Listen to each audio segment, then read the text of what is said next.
Okay, sir. Okay. About the poet.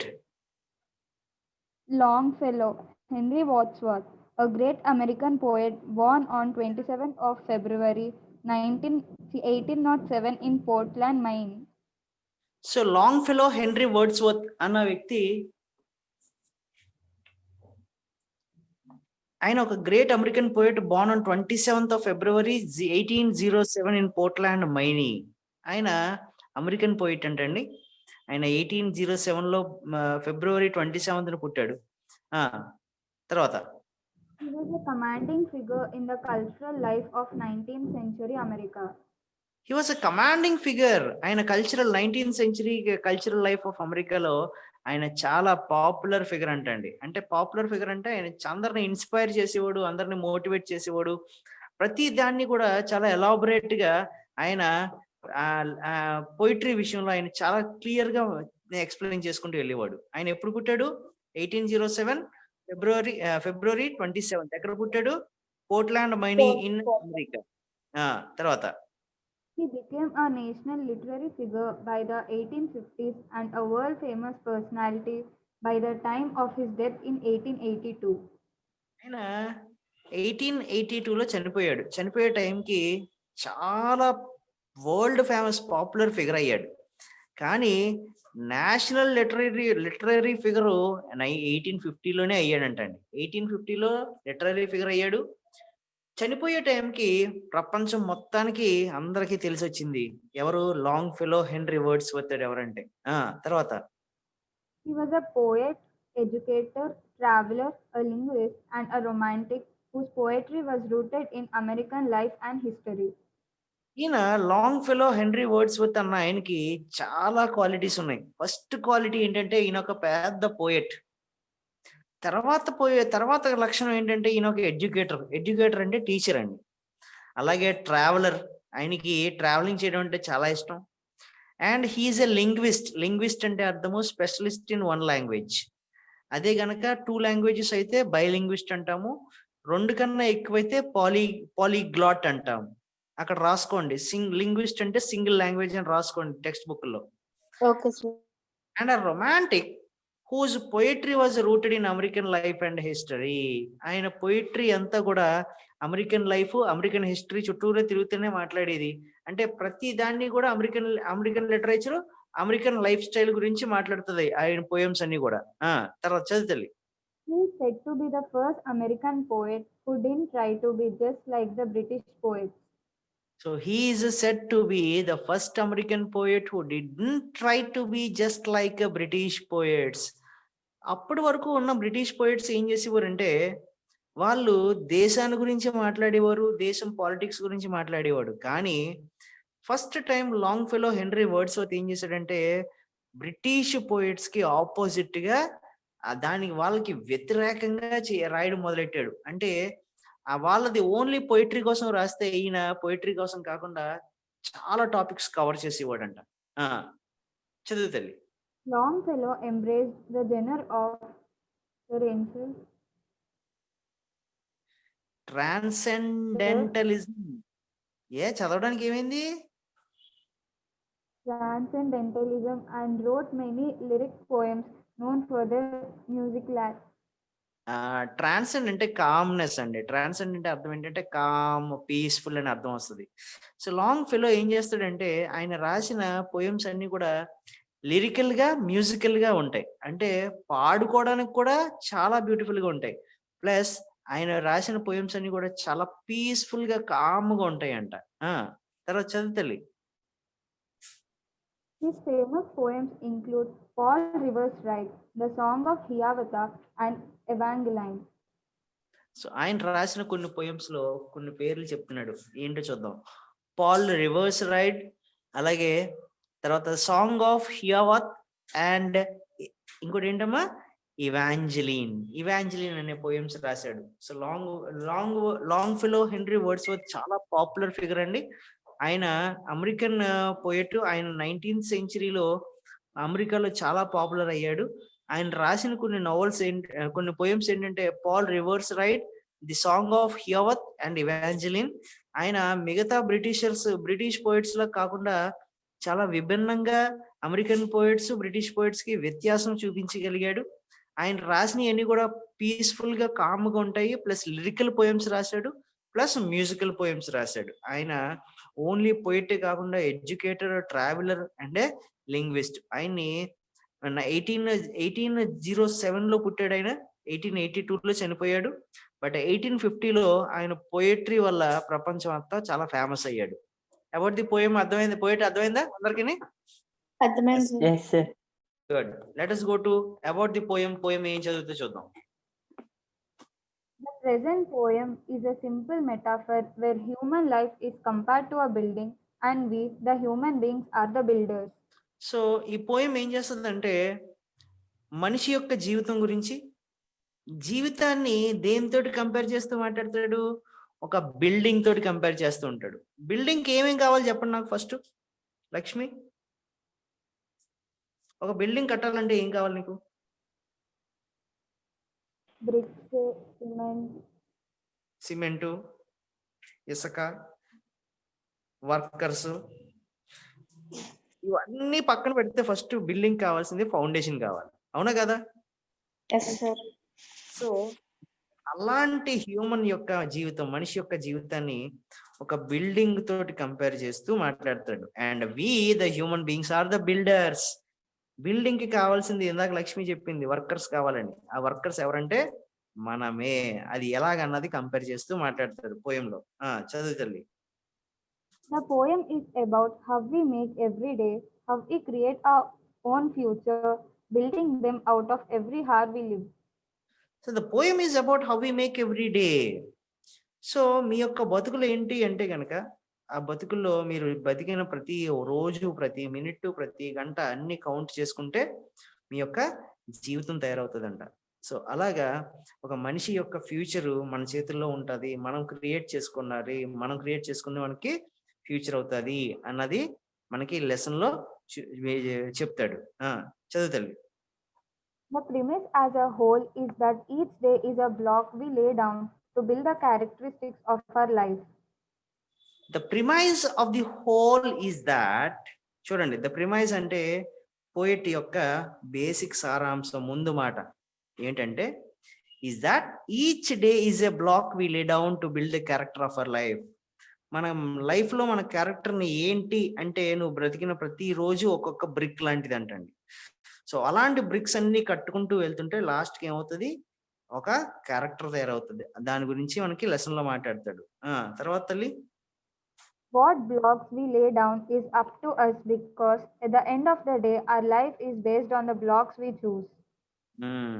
మనం ఎలా బతికాము అని ఎలా తెలుస్తుంది?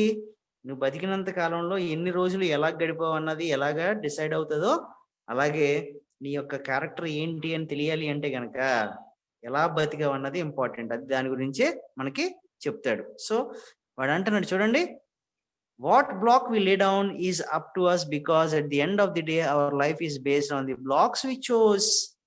ఇల్లు కట్టడానికి ఏ ఇటుకైతే వాడతామో బిల్డింగ్ కి అదే క్వాలిటీ ఉంటది. అలాగే మనిషి ఎలాంటి జీవితం అయితే బతికాడో దానికి కారణం ఏంటంటే ఆయన ఆ వ్యక్తి ఒక రోజు ఎలా గడిపాడు అన్న దాని మీద ఆధారపడి ఉంటది అని చెప్తున్నాడు. చదువు తల్లి. We should watch what we do as it affects our later lives. So మనం ఏం చేస్తున్నాము, మనం ఎలా బతుకుతున్నాము అన్నది ఎప్పటికప్పుడు ప్రతి క్షణం కూడా మనంతటి మనం ఆలోచించుకోవాలి. బికాస్ మనం చేసే పనులన్నిటికీ కూడా జీవితంలో తర్వాత దానికి తగ్గ రియాక్షన్స్ ఉంటాయి అని చెప్పి పోయంలో చెప్తాడంట. తర్వాత తల్లి.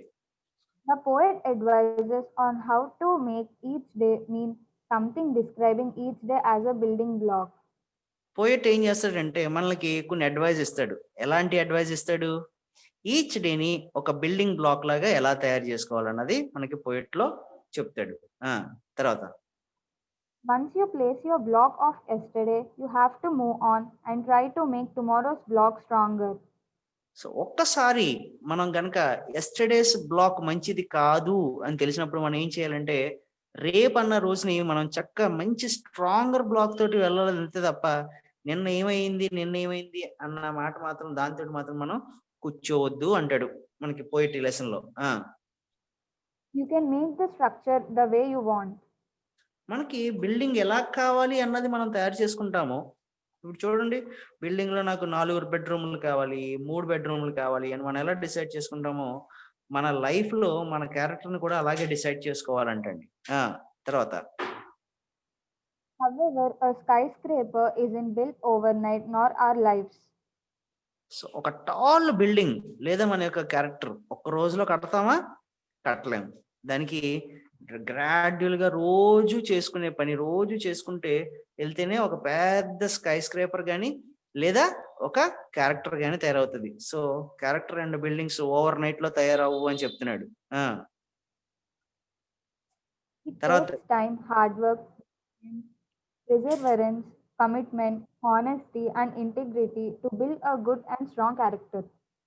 ఒక మంచి అండ్ ఒక స్ట్రాంగ్ క్యారెక్టర్ కావాలి అంటే అన్నిటికన్నా ముఖ్యమైనది టైం కావాలి, అన్నిటికన్నా ముఖ్యమైనది హార్డ్ వర్క్ ఉండాలి, అన్నిటికన్నా ముఖ్యమైనది రిసైలెన్స్, సెల్ఫ్ డిసిప్లిన్ ఉండాలి, పెర్సివరెన్స్ ఉండాలి అంటే పట్టుదల ఉండాలి, కమిట్మెంట్ ఉండాలి, అంకిత భావం ఉండాలి, హానెస్టీ నిజాయితీ, ఇంటిగ్రిటీ సామరస్యత, ఇవన్నీ కలిపి ఉంటేనే ఒక మంచి క్యారెక్టర్, ఒక ఏమండి వాడు అంటున్నాడు ఒక మంచి లైఫ్, ఒక మంచి క్యారెక్టర్ తయారవుతుంది. అది ఎలా తయారు చేసుకోవాలన్నది మనకి ఈ రోజు పోయంలో చెప్తాడు. Finally, the poet says in the last stanza that with all the hard work, if we can build a tall building, it is from that higher perspective, from that wiser angle, that we can see what's worth building our lives around. So finally చివరికి last stands poem యొక్క last standard దగ్గరకు వచ్చేటప్పటికి ఏమవుద్దంటే, నువ్వు మంచి hard work తోటి building అంతా కట్టేశావు, కానీ ఆ బిల్డింగ్ అంతా కట్టింది ఎంత బ్యూటిఫుల్ గా కట్టావని తెలియాలంటే కనుక బిల్డింగ్ పైకి వెళ్ళే చూడాలంటండి. That is from a higher perspective, from a wiser angle, ఒక తెలివైన దృక్పథంతో చూస్తే తప్ప మన యొక్క జీవితాలు ఎలాగ తీర్చిదిద్దబడ్డాయి, ఎలాగ నిర్మించబడ్డాయి అన్నది మనం ఒక కంక్లూజన్కి రాలేము. సో మనకి కావాల్సిన ఆస్పెక్ట్స్ ఏంటండి? 1 హైయర్ పర్స్పెక్టివ్ ఉండాలి, 2 ఒక వైజ్ యాంగిల్ నుంచి మాత్రమే మనం ఒక మంచి క్యారెక్టర్ ని మనం బిల్డప్ చేసుకోగలము అని చెప్తాడు ఈ పారాగ్రాఫ్ లో, లాస్ట్ స్టాండ్జాలో. చదువు తల్లి. It is from the perspective that we can see the world as one vast plain. Lakshmi చదువు తల్లి. సార్ వినిపిస్తుందా? Hello sir. Sir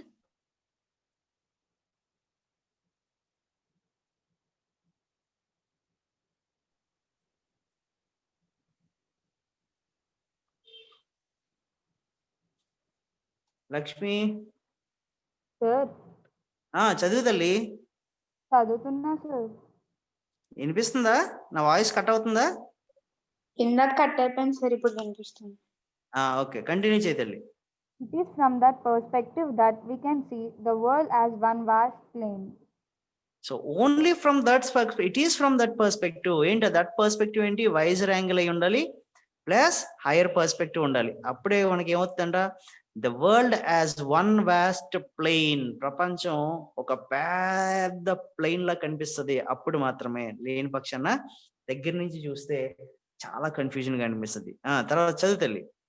We need to build ourselves with such high values that the world and its many differences disappear for us, and then we will be able to reach greater heights to the boundless sky. We need to build ourselves with such high values. మనిషి ఎలా బతకాలంటే వాడికి చాలా high values ఉండాలి. That the world and its many differences disappear from us. ఒకరికి మధ్యన differences disappear అయిపోవాలంట. ఎప్పుడైతే అలాంటి దాంతో మనం క్యారెక్టర్ బిల్డప్ చేసుకుంటామో, అలాంటి క్యారెక్టర్ తప్పుడు మాత్రమే మనం ఏమవుతుందంటే we will be able to reach greater heights to the boundless sky. ఒక వ్యక్తి యొక్క క్యారెక్టర్ ఉన్నతమైన స్థాయికి వెళ్తాది అని చెప్తున్నాడు. లాస్ట్ పారాగ్రాఫ్ చూద్దాం. The poet uses anastrophe to say time is with materials filled, to state that building something worthwhile takes time. So ఇక్కడ మనకి పోయట్ ఏం చేస్తాడంటే, he uses an anastrophe to say, ఎనాస్ట్రఫీ అంటే కంపేర్ చేస్తూ వెళ్తాడండి ఒక దాంతో ఒకటి. Time is with materials filled. Time ఎలాంటిది అంటండి, ఒక మెటీరియల్ తోటి నింపబడిన వస్తువు లాంటిది అంట. And to stair that building something worth while takes time. ఒక మంచి క్యారెక్టర్ డెవలప్ చేసుకోవాలి అంటే టైం ఎలా పడుతుందో, అలాగే ఒక మంచి బిల్డింగ్ కట్టాలి అన్నా కూడా కొద్దిగా టైం పడుతుంది. సో దాన్ని ఒక బిల్డింగ్ ని, మనిషి యొక్క క్యారెక్టర్ ని టైం తోటి ముడిపెడుతూ ఎనాస్ట్రఫీ చేసి చూపిస్తూ ఉంటాడు, కంపేర్ చేస్తూ మాట్లాడతాడు. తర్వాత చదువుతల్లి. Time is also mentioned many times to reiterate that it is imperative to make the most of what time we do have. So మనకి టైం ఉంటే గనక మనం ఏం చేస్తాము, సాధారణంగా యూట్యూబ్లు చూస్తాం, ఆ కట్టతోటి ఆడుకుంటూ ఉంటాం, ఇదిగో ఈ కట్టతోటి ఆడుకుంటూ ఉంటాం, పిచ్చి పిచ్చి పనులు చేస్తూ ఉంటాం. అలా కాకుండా టైంని ఎలాగ సద్వినియోగం చేసుకోవాలి అన్నదానికి జెస్సి దానికి అది కింద పెట్టుకుని ఇలా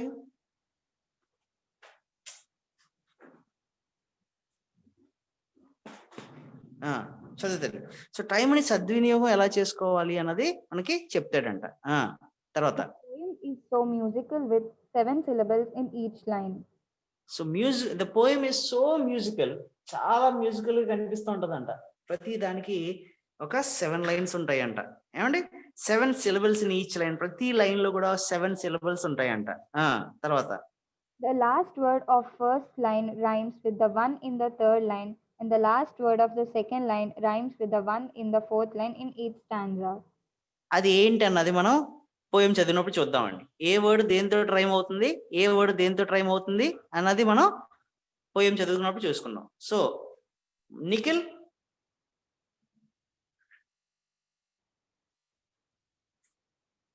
ఉన్నాడా? పోయం దేని గురించి చెప్పు.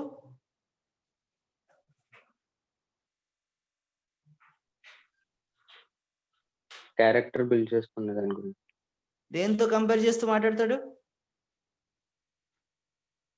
ఒక బిల్డింగ్ బిల్డ్ చేసేటప్పుడు ఎంత వరకు అయితే ఉంటుందో మన క్యారెక్టర్ బిల్డ్ చేసుకోవడం కూడా అంత వరకు ఉంటుంది. కావ్యబాల,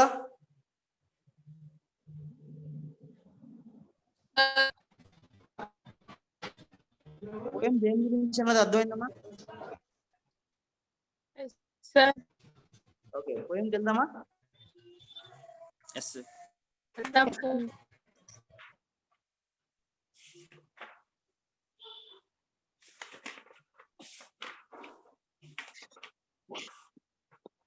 పోయం తీయండి.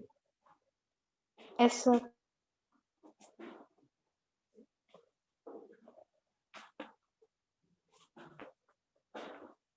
Let us read the first 4 lines. All the architects of fate, working in these walls of time, some with massive deep and great, some with ornaments of rhyme. So, the first stanza మాట్లాడే ముందు, who do you think are the builders of life? Life ని construct చేసే builders ఎవరు? Human beings. మనకి మనమే చేసుకోవాలి. If we build our own house, how careful should we do? మనం సొంత ఇల్లు కట్టుకుంటే కనుక మనం ఎంత కేర్ఫుల్ గా కడతాము అన్నది చూడాలి. Compare building A house to building of life. ఒక హౌస్ ని మన సొంత ఇల్లు కట్టుకోవడాన్ని ఒక సొంత లైఫ్ ఎలా కన్స్ట్రక్ట్ చేసుకుని కంపేర్ చేస్తూ ఉంటాడు. Is it interesting? Let's see after all the poem. అది ఇంట్రెస్టింగ్ గా ఉంటుందా ఉండదా అన్నది ఏంటో చూద్దాం. All are architects of fate. నువ్వు, నేను, నిఖిల్, కార్తీక్ ఎవరు తీసుకున్నా వాడి ఫేట్ వాడే కన్స్ట్రక్ట్ చేసుకోవాలి. కన్స్ట్రక్ట్ చేసుకునే వాడిని ఆర్కిటెక్ట్స్ అంటాం. సో ఎవడు రాత వాడే గీసుకుంటాడు, ఎవడు తలరాత వాడే గీసుకుంటాడు అన్నట్టు వీడేమంటాడంటే all are architects of fate. తర్వాత working in these walls of time. So ప్రతి దాన్ని దేనితోటి చేస్తూ మాట్లాడుతున్నాడు? టైం తోటి మాట్లాడుతున్నాడు. చూడండి, ఫస్ట్ 2 lines ఏమంటున్నాయి అంటే all are architects of fate working in these walls of time. These walls of time అంటే అర్థం ఏంటండి? ఇక్కడ నువ్వు నేను బ్రతుకుతున్న ప్రతి సెకండ్, ప్రతి మినిట్, ప్రతి అవర్, ప్రతి డే మనం వర్క్ చేస్తున్నాం. దీన్ని ఒక టైం తోటి కంపేర్ చేస్తూ మాట్లాడుతున్నాడు. చదువు తల్లి. Some with massive dates and grades. Some with Some, ornaments of rhyme. some with massive deeds and great. కొంతమంది గొప్ప గొప్ప పనులు చేస్తారండి. గొప్ప గొప్ప పనులు చేయడం అంటే చూడండి, మనకి suppose we take Bill Gates ని తీసుకున్నాం అనుకోండి, ఆయన సంపాదించిన దాంట్లో 10% చారిటీకి ఇచ్చేస్తూ ఉంటాడు. అలాగే రతన్ టాటా ఉన్నాడు అనుకోండి, ఆయన ఏదైనా డొనేట్ చేస్తే 100లో 1000లో ఉండదు, లక్షల కోట్లలోనే. సో అలాగా some with massive deeds and great, వాళ్ళు చేసే పనులు కానీ వాళ్ళు చేసే యాక్షన్స్ కానీ థాట్స్ కానీ చాలా గ్రేట్గా ఉంటాయి. Some with ornaments of rhyme. Ornaments of rhyme అంటే అర్థము అవసరానికి తగ్గట్టు. సో అవసరానికి తగ్గట్టు వాళ్ళు యాక్ట్ చేస్తారు తప్ప అవసరానికి లేనప్పుడు వాళ్ళు ఏమీ చేయరు. So first these two paragraphs, these two sentences are talking about some with massive deeds and great. Some actions are very massive and very great. Some with ornaments of rhyme. So అవసరానికి తగ్గట్టు వాళ్ళు ఏం చేస్తారంటే దాన్ని fate ని construct చేసుకుంటూ ఉంటారు. Now if you look at the rhyming sequence of this word, the first sentence and the third fate great కనిపిస్తుందండి. Yes, sir. The third sentence is rhyming with the first sentence. Time and rhyme. The second sentence is rhyming with the fourth statement. That is the melody of a Longfellow రాసిన poem ఏది తీసుకున్నా 1 3 తోటి rhyme అవుతుంది, 2 వచ్చి 4 తోటి rhyme అవుతుంది. First stands అర్థమైంది అందరికీ? Yes, sir. రైట్. సెకండ్ స్టాండ్స్కి వెళ్దాం. Nothing useless is or low. Each in its place is best. And what seems but idle show strengthens and supports the rest. Nothing useless is or low. Suppose మనం ఒక building construct చేస్తున్నాం అనుకున్నాం. Building construct చేస్తున్నప్పుడు ఒకదానికి వాడిన మెటీరియల్లో కొంచెం waste ఉంటుంది.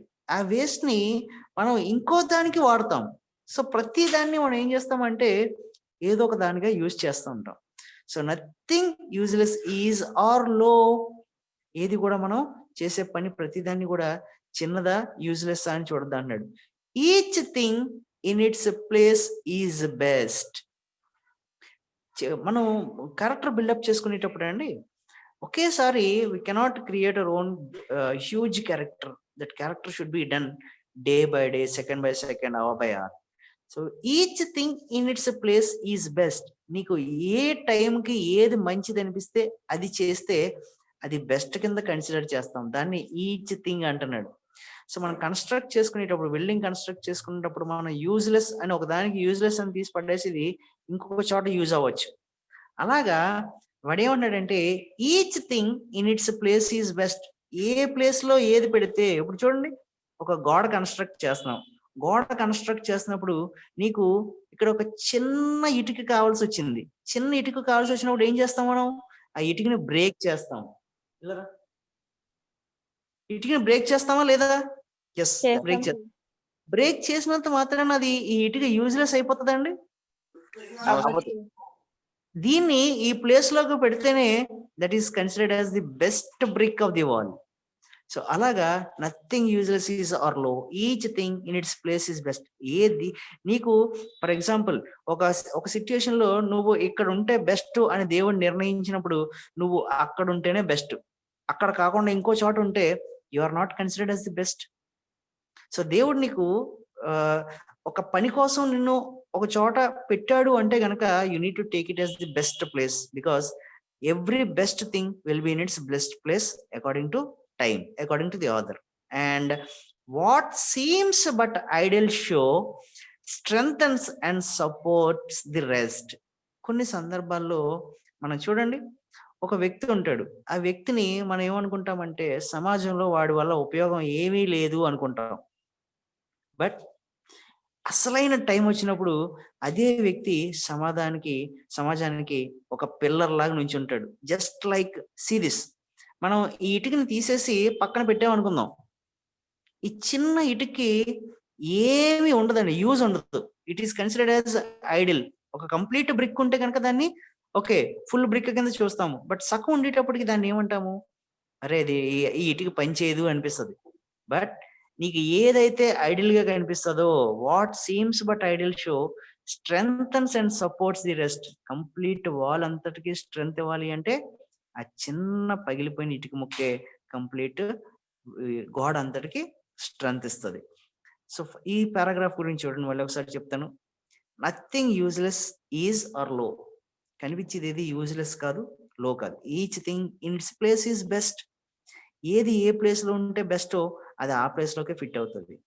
What seems but ideal show, కనిపిస్తున్న దాన్ని ఐడియల్ గా తీసుకోకండి. బికాస్ ఐడియల్ గా కనిపించేదే నిన్ను మిగతా అందరినీ సపోర్ట్ చేస్తుంది, స్ట్రెంగ్త్ చేస్తుంది అంటున్నాడు. సెకండ్ స్టాండ్స్ అర్థమైందనా? అర్థమైంది sir. So 1 and 3 rhyming, low and show, best and rest. Rhyming చూసారా? 1 and 3, 2 and 4. Let us go to next stanza. For the structure that we raise, time is with materials filled. Our 2 days and yesterdays are the blocks with which we build. For the structure that we raise, imagine that Nikhil ఒక ఇల్లు కట్టుకున్నాడు అనుకుందాం. దాన్ని ఇల్లు కట్టడానికి only material ఉంటే సరిపోద్దా? No sir. Money కావాలి, దానికి ఏం కావాలి? టైం కావాలి, వర్కర్స్ కావాలి, బోల్డ్ అండ్ ఎఫర్ట్ కావాలి. చూడండి, for that structures that we raise, not only ఒక చిన్న ఇల్లే కాదండి, ఒక స్ట్రక్చర్ నువ్వు రైజ్ చేసావు అంటే కనుక time is with materials field. దాంట్లోకి ఆ బిల్డింగ్ లోకి కావాల్సింది ఏంటంట? టైం కావాలి. టైం ఏం తీసుకుంటది అంటే మెటీరియల్ తీసుకుంటది. Ours todays and yesterdays, just like building లాగే నువ్వు టుడే గురించి మాట్లాడుతున్నావు అంటే today is made up of yesterday. Yesterday నువ్వు ఏం పని చేసావో ఈ రోజు దాని యొక్క ప్రతిఫలమే నువ్వు. Are the blocks with which we build. So every day you are living is of yesterday. Yesterday నువ్వు మంచి పని చేస్తే దేవుడు నిన్ను బతికుంచాడు కాబట్టి ఈ రోజు పొద్దున్న నువ్వు లేచి టిఫిన్ చేసి క్లాస్ వింటున్నావు. సో దాని గురించి మాట్లాడుతున్నాడు. For the structures that we raise, మనం క్యారెక్టర్నే కాదు బిల్డింగ్ కన్స్ట్రక్షన్ చేసినప్పటికీ కూడా time is with materials filled. ఆ రైజ్ చేసిన కన్స్ట్రక్షన్ లోకి టైము మెటీరియల్ ఎలాగైతే వాడావో, just like that ours todays and yesterdays, ఈ రోజు నిన్న ఏమవుతాయి అంటే are the blocks with which we build our character. మన క్యారెక్టర్ బిల్డ్ చేయాలంటే ఈ రోజు నిన్న నువ్వు కలిపి తీసుకున్న యాక్షన్స్ ని అన్ని కలుపుకుంటే మన క్యారెక్టర్ బిల్డప్ అవుతుంది అంటున్నాడు. ఈ స్టాండ్స్ అర్థమైందన్నా? Yes sir. What are the rhyming words చెప్పండి నాకు. Filled, build. Filled and build, raise yesterday and yesterdays. These 1 and 3 rhyming, 2 and 4 rhyming. Let us go to next paragraph. Truly shape and fashion these, leaving no yarning gaps between. Think not because no man sees, such things will remain unseen. Right. చూడండి ఎంత beautiful గా చెప్తున్నాడు. Truly shape and fashion these. So వాడు అంటున్నాడు, నీకు ఒక building కి ఒక షేప్ కావాలి, ఒక ఫ్యాషన్ కావాలి అనుకుంటే లీవ్ నో యార్నింగ్ గ్యాప్స్ బిట్వీన్. ఒక షేప్ కావాలి అంటే మధ్యలో గ్యాప్ ఇస్తే షేప్ వస్తుందా? గ్యాప్ రాదు, షేప్ రాదు.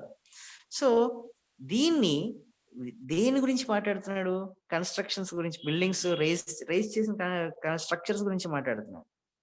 అవి గనక ఒక beautiful shape and fashion shape లోకి రావాలి అంటే గనక దాని మధ్యన ఎట్టి పరిస్థితిలో గ్యాప్స్ వదలొద్దు అంటున్నాడు. Think not because no man sees. దాని గురించి ఆలోచించుకు. నువ్వు ఏదైనా ఒక మంచి పని చేసినప్పుడు దాని గురించి ఆలోచించుకో. నువ్వు చేసే పని దేవుడు చూస్తాడు తప్ప మనుషులు కాదు చూసేది. Such things will remain unseen. మనుషుల చేత అవి చూడబడవు కానీ ఎవరి చేత చూడబడతాయి? ఒక దేవుని చేత చూడబడతాయి. అలాగే ఎప్పుడైతే నువ్వు మంచి పనులు చేస్తావో మనుషులు చూడరు కానీ లాస్ట్ గా ఫైనల్ గా నీకు ఒక బ్యూటిఫుల్ క్యారెక్టర్ వస్తుందండి. బ్యూటిఫుల్ క్యారెక్టర్ అంటే మంచి పని అంటే ఇప్పుడు రతన్ టాటా 1400 కోట్లు ఇచ్చాడు, ఆయన మంచోడు అంటామా చెడ్డోడు అంటామా నిఖిల్?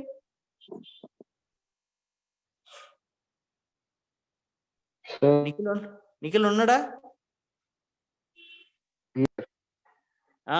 ఇప్పుడు డబ్బులు ఇచ్చినాడు మంచోడు అంటామా చెడ్డోడు అంటామా? మంచోడనే అంటాం సార్. మంచోడే అంటాం. కావ్య బాల ఏమన్నా డబ్బులు ఇచ్చావు నువ్వు కోవిడ్ టైంలో? సార్ అప్పుడు కావ్య బాల మంచిదా చెడ్డదా? చెడ్డది సార్. చూసారా, అలాగని మాత్రం నువ్వు నేను అనుకుంటే సరిపోదు నిఖిల్. కావ్య ఏం చేసింది అన్నది దేవుడు చూస్తాడంట. సో కావ్యకి ఒక మంచి క్యారెక్టర్ రావాలి అంటే దాని దేని మీద ఉంటదంటండి, తను చేసే పనుల మీద ఆధారపడి ఉంటది తప్ప, అంతే తప్ప నువ్వు నేను చూసే పనులు చేసే అంటే అందరికి కనిపించే పనులతో మాత్రం క్యారెక్టర్ బిల్డప్ అవుదండి. సో ఒక వ్యక్తి మంచి క్యారెక్టర్ మంచి వ్యక్తి కింద అంటే గనక మనుషులు చేసే పనులు కాదు, నీవంతట నువ్వు చేసుకునే పనులు కూడా దానికి చాలా ఇంపార్టెంట్ అంటున్నాడు. రైమింగ్ వర్డ్స్ ఏంటో చెప్పమ్మా ఒకసారి. These seas between unseen. Between and unseen. ఈ స్టాండ్స్ అర్థమైందా అందరికీ? Yes, sir. Right, let us go to next stanza. In the elder days of art, builders wrought with greatest care, each minute an unseen part, for the gods see everywhere. చూడండి, వాడు అంటున్నాడు దాని గురించి ఇందాక paragraph లో కూడా మాట్లాడి. In the elder days of art builders wrought with greatest care.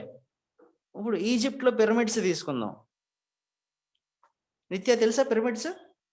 Yes, sir. ఈ రోజు కూడా పిరమిడ్స్ చెక్కు చెదరకుండా అలాగే ఉన్నాయా లేవా? ఉన్నాయి సార్. ఎందువల్ల ఉన్నాయి చెప్పండి నాకు. బికాస్ అవి గ్రేటెస్ట్ కేర్ తోటి కన్స్ట్రక్ట్ చేయబడ్డాయి. చాలా కేర్ తోటి అవి కట్టారు. Each minute and unseen part, construct చేయబడ్డ ప్రతి క్షణం కూడా, ప్రతి minute, that was not considered as a work by those people in those days, but for the gods see everything. మనుషులు చూడరేమో తప్ప కానీ ఆ చేసే పని just like building construction, building a structure and building a character is the same. మనిషి యొక్క character కూడా అలాగే బిల్డప్ చేసుకోవాలి అంట. బిల్డప్ చేసుకోవాలి అంటే ఏం కావాలండి? గ్రేటెస్ట్ కేర్ కావాలి. ఎంత జాగ్రత్తగా బిల్డప్ చేసుకోవాలి అంటే కేర్ ని, ఏదైనా ఒక చిన్న మిస్టేక్ చేస్తే ఆబ్వియస్లీ మనకి ఏమవుతుందంటే దాని యొక్క ఎఫెక్ట్ మన క్యారెక్టర్ మీద పడుతుంది, మన క్యారెక్టర్ దెబ్బతింటది. అలాగా each minute and unseen part ని కూడా మనుషులు చూడరేమో తప్ప కానీ దేవుళ్ళు మాత్రం ఎప్పుడు చూస్తూ ఉంటారు. దేవుళ్ళు చూసి దాన్ని వర్క్ కి తగ్గ ప్రతిఫలం ఇస్తూ ఉంటారంట. ఈ పారాగ్రాఫ్ అర్థమైందండి? Yes, sir. ఓల్డెన్ డేస్ లో వాళ్ళు కన్స్ట్రక్ట్ చేసిన ఆర్ట్ గానీ బిల్డింగ్స్ గానీ ఎలా కండక్ట్ చేశారంట? Greatest care. So right now నీ యొక్క క్యారెక్టర్ నువ్వు ఎలా బిల్డప్ చేసుకోవాలి అంటే అదే కేర్ తోటి నువ్వు క్యారెక్టర్ కూడా బిల్డప్ చేసుకోవాలి. ఆ చేసుకున్న క్యారెక్టర్ ని మనుషులు చూడకపోవచ్చు కానీ గాడ్స్ మాత్రం ఎప్పుడు చూస్తూ ఉంటారు అంటున్నాడు. ఏంటమ్మా రైమింగ్ వర్డ్స్ చెప్పు నాకు. Art part, care everywhere. Care and everywhere. Go to next. Let us do our work as well, both the unseen and the seen. Make the house where gods may dwell, beautiful, entire and clean. Let us do our work as well. మన work కూడా ఎలా చేసుకోవాలి అంటే both scene and unseen. బయటికి కనిపించే work ఉంటది, కనిపించిన work ఉంటది. బట్ చేసే వర్క్, కనిపించే వరకు కనిపించని వరకు కూడా మనం ఏం చేయాలంటే చాలా శుద్ధ మనసుతోటి చేయాలి. ఏమండి? చాలా కేర్ఫుల్ గా చేయాలి.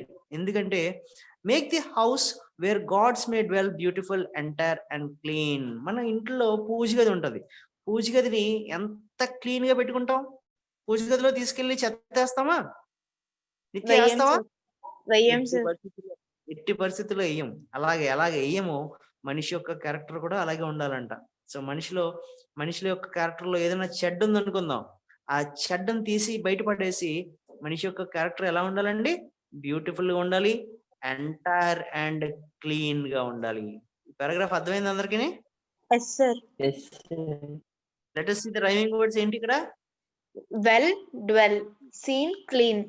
And clean. Right. Let us go to next stanza.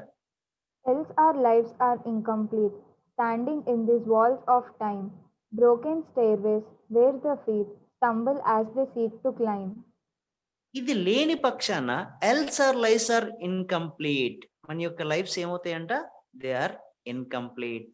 Standing in these walls of time ఎప్పుడైతే ఇన్కంప్లీట్ గా ఉంటుందో ఆ particular character or building, it is like an incomplete building or incomplete life. ఎప్పుడైతే క్యారెక్టర్ లేదో మనిషిని complete అంటామా? అనము. అనం sir. అనము. ఎప్పుడైతే వాడి క్యారెక్టర్ మంచిది కాదో వాడిని కంప్లీట్ మ్యాన్ అంటామా? అనం అనం. సార్. Just like that. చూడండి, ఒక broken staircase where the feet stumble as they seek to climb. ఒక పడిపోయిన స్టేర్ కేస్ ఉందనుకుందాం, దాంట్లో నువ్వు ఎక్కడానికి ట్రై చేస్తుంటే ఏమవుతుంది? డెఫినెట్లీ నువ్వు స్టంబుల్, కింద పడిపోతావు. మెట్లు సరిగ్గా లేవనుకుందాం, మెట్లు సరిగ్గా లేకపోతే ఏమవుతాయి? నువ్వు ఎలాగైతే కింద పడిపో, చేసే మంచి పని, రోజులో చేసే మంచి పని కరెక్ట్ గా లేని పక్షాన నువ్వు క్యారెక్టర్ బిల్డప్ చేసుకోవడం నీ వల్ల కాదు. సో చేసే ప్రతి పనిని కంప్లీట్ గా చేయంటున్నాడు. లేని పక్షాన యువర్ లైఫ్ ఈజ్ ఇన్కంప్లీట్. అర్థమవుతుందన్న ఈ పారాగ్రాఫ్? అర్థమైంది అందరికి? అర్థమైంది సార్. రైట్. చూడండి, దాంట్లో రైమింగ్స్ ఏంటమ్మా? Incomplete feet, time climb. Time and climb. Okay, let us go to next paragraph. Build today, then strong and sure, with a firm and ample base, and ascending and secure, shall tomorrow find its place. Build today, then strong and sure. So ఈ రోజు నువ్వు బతికినప్పుడు లేదా ఈ రోజు నువ్వు construction చేస్తున్నప్పుడు అది ఎలా ఉండాలంటండి? స్ట్రాంగ్ అండ్ షూర్ గా ఉండాలి. With a firm and an ample base. So ఇందాక మనం మాట్లాడుకున్నాం, కన్స్ట్రక్షన్ కావాలి అంటే ఫస్ట్ ఏం కావాలి నీకు? బేస్ ఉండాలి. బేస్ ని మనం ఏమనుకుంటాము? ఫౌండేషన్ అనుకుంటాము. సో ఈ foundation compulsory. And ascending and secure, పైకి వెళ్ళి కొద్ది అది ఎలా అవుతుంది? ఫౌండేషన్ స్ట్రాంగ్ గా ఉంటే చాలా సెక్యూర్ గా అవుతుంది. సెక్యూర్ అంటే సేఫ్ గా ఉంటది. Shall tomorrow find its place. ఎప్పుడైతే ఈ రోజు నువ్వు సేఫ్ గా ఉంటదో ఆ తర్వాత వచ్చే దానిపైన వచ్చే బేస్ స్ట్రక్చర్స్, దానిపైన వచ్చే స్టైర్స్ కూడా చాలా స్ట్రాంగ్ గా ఉంటాయి అంటున్నాడు. సో చూడండి, ఈ పారాగ్రాఫ్ మళ్ళీ ఒకసారి చెప్తాను. ఈ రోజుని నువ్వు చాలా స్ట్రాంగ్ గా ఉండాలి, షూర్ గా ఉండాలి. ఉంటే ఎలా ఉండాలి? With an ample base and ascending and secure, shall tomorrow find its place. ఎప్పుడైతే బేస్ స్ట్రాంగ్ ఉంటుందో రేపన్న రోజుని చాలా స్ట్రాంగ్ గా ఉంటది అంటున్నాడు. పారాగ్రాఫ్ అర్థమైందమ్మా? Yes sir. Right. Let us see what the rhyming words. Sure, secure, base, place. and place. Let us see the last stanza.